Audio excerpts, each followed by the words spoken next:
ሰው እኮ ተቃለ የሚለምነውን አያውቅም። መሬት ላይ ቆሞ እኮ ጨረቃን ስጠኝ ሊል ይችላል። የት ሊያደርግ በቃ የማይሸከመውን ሁሉ ይሄን ያህል ስጠኝ ይላል። በቁጥር የሚያውቀውን ብር ማስተዳደር ለሚችሉ ሰዎች እኮ ይሰጣቸዋል። ኪስ ሙልት ሲል በየመንገዱ ካፌ ግባ ይላል። አትችልም ስትበስል ነገሩ እያለ አንተ ታድጋለህ። ትላንት የጠየቅከውን እንዲያይተ አልፈልግም ጌታዬ እና ፊትህን፣ አንተን፣ ክብርህን፣ መገኘትህን፣ ራስህን ነው የምፈልግህ። ያኔ ሌላውንም ይሰጣል። ያሰሪና ሰራተኛ አይደለም። እያሳደደ ደሞዜን አይቆርጥም እግዚአብሔር። እንደሱ አይነት አምላክ አይደለም። አባቴ ነው። ማቹር እስክናደርግ ነው የሚከለክለን። ስታድግለት አደክልኝ፣ ይሄም ያንተ ነው፣ ይሄንንም አስተዳድር፣ ይሄንንም ምራው፣ እዚህም ውስጥ ግባ፣ ይሄንንም ያዝ ነው የሚለው። እስክታድግ ነው። ስትጸልዩ አቀራረባችሁን ቀይሩ። ባይሰጠኝስ ብሎ ነው እንደ ኢየሱስ የሚጸልየው። ቢከለክለኝስ አይልም። ሲጀመር የአባቱ ፈቃድ ነው እሱ ውስጥ ያለው። እኛስ የእድሜ ጉዳይ የልጁን መንፈስ እኮ ነው የተቀበልነው። ስላልሰማህ አይደለም የማይሰጥህ፣ ሰምቶ ቆይ ይልሃል። አልዓዛር ናውጣ ሲል እየዘለለ ሲወጣ ሰው ዋው አይደለም ይሉት አባቱ ሰው። የአባትና የልጅ ህብረት መሃል የተፈጠረ ተአምር ነው። የለመነውን ብናገኝ ቸርች አመጣ ባይዘው እግዚአብሔር የለመነውን ሁሉ እንኳን እንደ ፈቃድ ሆኖ በሙሉ ራሱ አይሰጠንም። አንድ እየቆጠበ አንድ በጣም የሚወደድ ቃል አለ አይደል? ሮሜ ምዕራፍ 8 እና ገላትያ ምዕራፍ 4 ላይ ሮሜ 8 ላይ ምንድነው የሚለው? አባ አባ ብሎ የሚጮህ የልጅነት the spirit of sonship የልጅነት መንፈስ ሰጠን። ምን ማለት ነው? ልጅ ቤቱ እንግዳ ነው እንዴ? ባይዘው ከባለቤት በላይ ባለመብት ልጅ ነው። አንተ እንግዳ ነህ። እንደው ብዙ የቤት ስራ አለብህ። ቁጭ ብለህ ቁጭ አትልም። ጫፍ ላይ ነው የምትቀመጠው። እነሱስ እግራቸውን አውጥተው ነው የሚቀመጡት። ጫፍ ላይ እንዳይመስልኩ ተጠራርገው ወደ ኋላ በደንብ እንደዚህ። የልጅነት መንፈስ ምን ማለት ነው? ቤቴ ነው። እስቲ አሜን በሏ። እግዚአብሔር ክብሩ ሲገባ ያባረረኝ ይሆን አትልም። ጎናቸው ያለው እንደ ልጅ ኑር በሉት። ተደላደልና ኑር በሉት። በእግዚአብሔር እቅፍ ውስጥ ኑር በሉት። ኢየሱስ ጌታ ነው።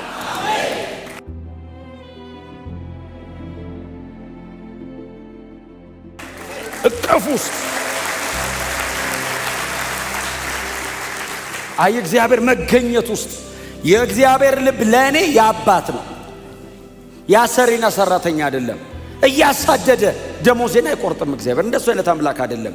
አባቴ ነው። እስካድግ ነው የሚጠብቀኝ። የእሱ የሆነው በሙሉ የኛ ነው። ማቹር እስክናደርግ ነው የሚከለክለን። ስታድግለት አደክልኝ፣ ይሄም ያንተ ነው፣ ይሄንንም አስተዳድር፣ ይሄንንም ምራው፣ እዚህም ውስጥ ግባ፣ ይሄንንም ያዝ ነው የሚለን። እስክታድግ ነው። ድፍረት አለን። በምን?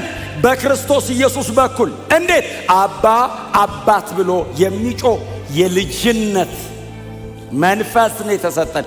እውቀት ብቻ አይደለም፣ መንፈስ።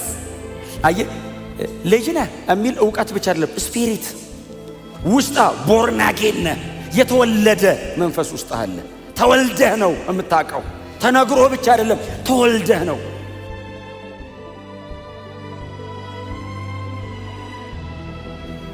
ከዛ ደግሞ ገላትያ ላይ አባ አባ ብሎ የሚጮህ የልጁን መንፈስ ሰጠን።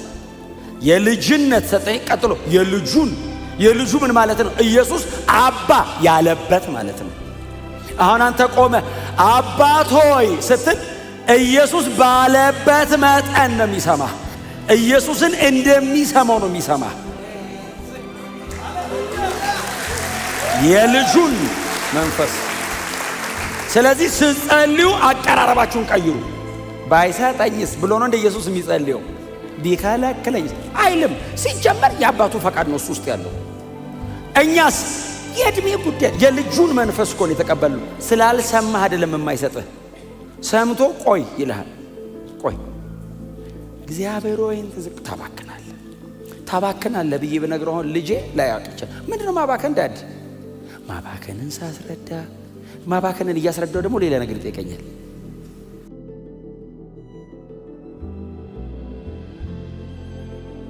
ገና ነው ሳላስረዳው ያውቃል ማባከን ማለት ነው። ያኔ ብድግ አድርገህ ትሰጧለህ። ሁሉንም አሳርፈኝ እንደውም ብለህ የልጅነት መንፈስ ማለት የክርስቶስ ኢየሱስ አልዓዛርን ለማስነሳት ቆሞ አባት ሆይ ስለሰማኝ ሁልጊዜም ስለምትሰማኝ ጸሎቱን አያችሁት? የኢየሱስን አባቱ ያለ ስለሰማኝ ያለውና ሁልጊዜ ማለት ምን ማለት ነው? ከዚህም በኋላ በጸለይ ቁጥር ጥያቄ የለም። እኔ እናንተ መሃል ይሰማል አይሰማም ብሎክ የሚያደርግ ነገር እኔ እናንተ መሃል አባቴ ነህ፣ ልጅ ነኝ።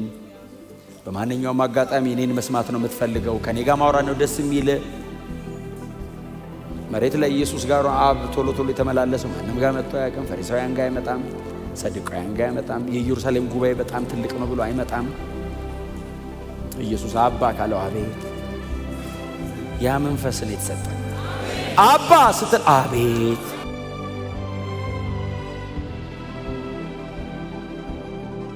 እኛን ማዋራት ነው ደስ የሚለው፣ ያንተን ፊት ማየት ነው ደስ የሚለው። እስቲ አሜን በሏ። ሁልጊዜ እንደምትሰማኝ አውቃለሁ አለና ዛሬም አለ እንዲህ ጮክ ብዬ የምናገረው እዚህ ያሉት አንተ ሁሌ ከኔ ጋር እንዳለህ እንዲያውቁ ነው ማለት እንጂ ምንም የታወቀ ነው። ግን እኔ አሁን እንደዚህ ሆነው እነሱ እንዲያውቁ ብዬ ነው አለና ምንድነው የሚያወራው ይሄ ሰውዬ ደግሞ ብሎ ደግሞ ዛሬ ወደ ሰማይ አንጋጦ አባቴ ስለምሰማኝ ስለሰማኝ ምን አይላል ሲሉ እንግዲያው አለና ምን ማለት መሰለ አልዓዛር አለ ናውጣ ብሎት ቆመ። የሄደችውን መለሰለት ማለት ነው። አባቱ እንደምትሰማኝ አውቃለሁ መልሳት አልዓዛር። ኢየሱስ በዚህ ጋር አባቱ ይመልስ ሲል አብ እዛ መቃብር ውስጥ መልሶታል። አልዓዛር ናውጣ ሲል እየዘለለ ሲወጣ ሰው ዋው አይደለም ይሉት አባቱ ሰማው። የአባትና የልጅ ህብረት መሃል የተፈጠረ ተአምር ነው። ጮክ ብሎ ይሰማኛል ብሎ እስቲ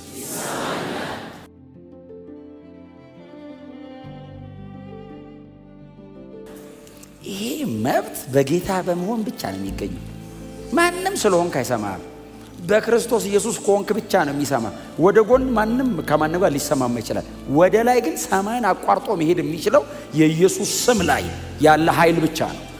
ኢየሱስ ስትለው ሰማይን የሚያቋርጠው ከደመና ማለፍ አይችልም። ሌላ ጸሎት ከምታዩ ከዚህ ከተጠራቀመው አየር ከዚህ ከስካይ ማለት ሄቨንስ መግባት የሚችለው የኢየሱስ ስም የተጣበቀበት ጉዳይ ብቻ ነው። መናፍስት ታንቆ ያስቀምጥባል። ይሄ የፋርስ አለቃ ምናምን አርኮን አለ የት ወዲን ምጸል ይላል ናንጆ ወደኔ እኔ ያለውልህ ወደኔ እኛ ኢየሱስን ግንጥል ያደርገዋል። ሃሌሉያ። እንኳን ወንጌል ሰባኪ ሆንኩ፣ እንኳን ሌላ ስራ አልሰጠኝ። ድፍረት አለን ይልና ከዛስ ያለን ድፍረት ይህ ነው። ማንኛውንም ነገር እንደ ፈቃዱ ብንለምን እርሱ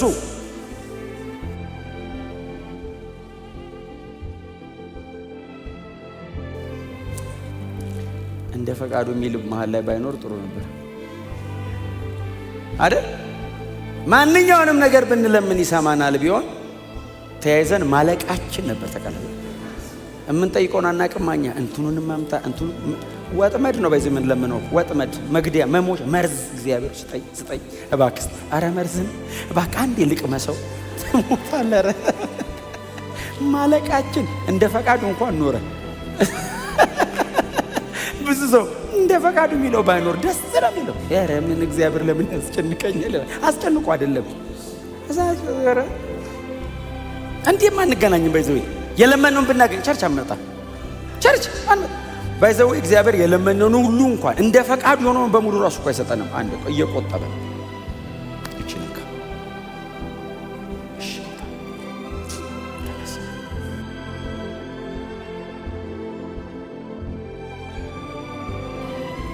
ያኛውን ስትለው ሌላ ጊዜ ስትለው መቼ ሌላ ጊዜ መስጠት አቅቶት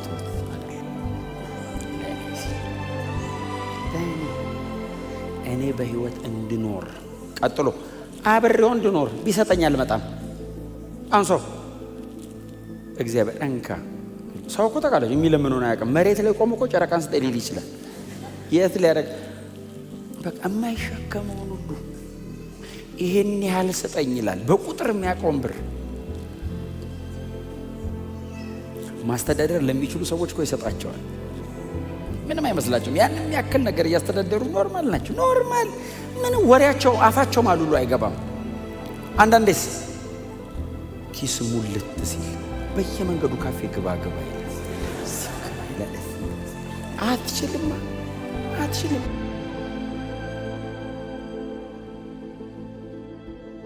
ታዲያ ለአንተ ሰጥቶ ራስን ማጥፊያ ቦነሱ ሳይድ ራስን ማጥፊያ እንደሰጣ እኮ ነው የሚቆጠረው። ስለዚህ እግዚአብሔር አይሰጥም። ቸርች እንድመጣ ነው የሚፈልገው። ስማ፣ ስትቆይ፣ ስትጸልይ፣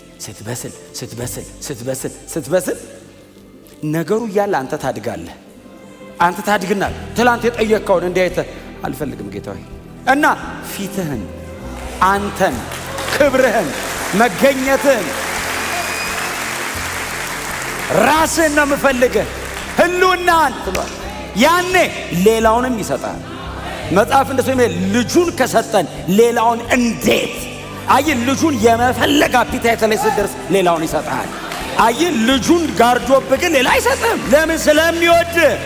ኢየሱስን እንደሰጠ ከገባ እየተቀበልከው ምን ያህል ክቡር እንደሆነ ከገባ ሌላ ምንም ቢሰጥህ ከቤቱ፣ ከፊቱ፣ ከክብሩ፣ ከመገኘቱ የትም አትሄድም።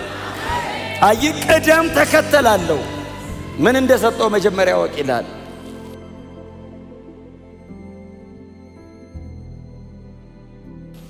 ኢየሱስን የሰጠኝ ብለህ ተንበረከከህ ይኸውልህ፣ ቀና አትልም፣ መንገድ አትቀይርም፣ ሌላ ነገር ራሱ አታይም። ምን ሌላ ጨምሮ እንደሰጠሉ ቼክ አታረግም። ኢየሱስ ላይ እየተደነቅ እድሜ ያልቃል። የሰጠኝ ሁሉ ነው። አዎ ስማ፣ ዓለምና ክብሯ ያንስብሃል። ዓለምን ታያው ተብለህ እኮ አትታውም። ኢየሱስ ሲገለጥልህ ተው አትባልም። ማየት አትፈልግም። በደረሰበት አትደርስም። እግዚአብሔር ይሄንን ብርሃን ላያችን ላይ ያፍስሰው። ኢየሱስን ይግለጥልን። ሃሌሉያ! ያኔ ልመና ይቀየራል፣ ምስጋና ይበዛል። እንትነርግ ብዙ አትልም። ተመስገን። በትህትና ጎናችሁ ሰው ዋናው ይግባን፣ ተጨማሪው ቀጥሎ ይመጣል በሉት።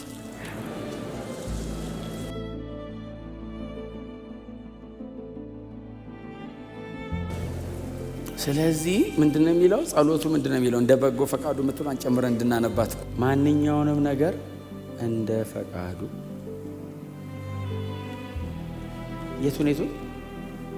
የትኛውን ማንኛውንም ምንድነው ራሱ ማንኛውንም።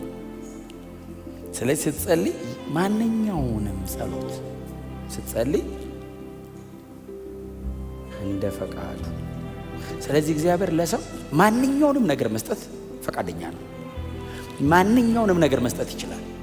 አሁን የሆነ ሰው ስትለምነው የሆነ ነገር ነው ያለው፣ የሆነ ነገር የለውም። እግዚአብሔር ሁሉ አለው። መዝገብ ቤት ውስጥ እግዚአብሔር ምንም አለው። ክብር ለስሙ ይሁን። ሁሉ አለው። ከሁሉ ውስጥ ግን የሚሰጥ እንደ ፈቃዱ። እግዚአብሔር ፈቃድ አለው። መስጠት ሲያይህ ያውቃል ምን ጋር እንዳለ፣ እስታተስህን፣ ብስለትህን፣ ምን ቢሰጥ ምን እንደመጣ ስለሚያውቅ እንደ ፈቃዱ።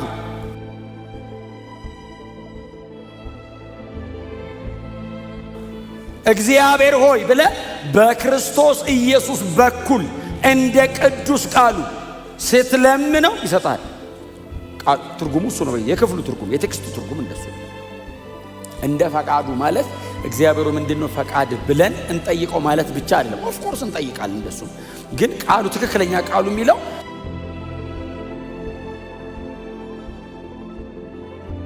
የእግዚአብሔር ፈቃድ በኢየሱስ ክርስቶስ ስም በኩል ማለት ነው። አንዱ የእግዚአብሔር ፈቃድ እንድትለምነው የፈለገው እግዚአብሔር በኢየሱስ ክርስቶስ ስም በኩል።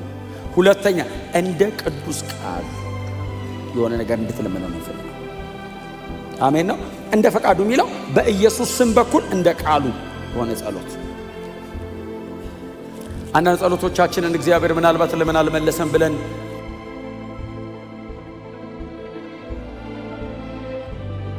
ስተናቸው ቁጭ አድርገን የሆነ ቀን በስላችሁ ጸሎቱን አሰባችሁ አይታችሁ ነው። ስለዚህ ጸልዩ፣ አስተካክላችሁ ጸልዩ። ይመልሰዋል ማለት ነው። የጊዜ ጉዳይ ነው። በየእንቱ ነው የጸለያችኋትን ይመልሳታል። ግን የጊዜ ጉዳይ ነው። በዚህ ጊዜ ይላል እግዚአብሔር ሆይ እሞትልሃለሁ ስትለው ትንሽ ቀራል ሰርተህ ትሞትልኝ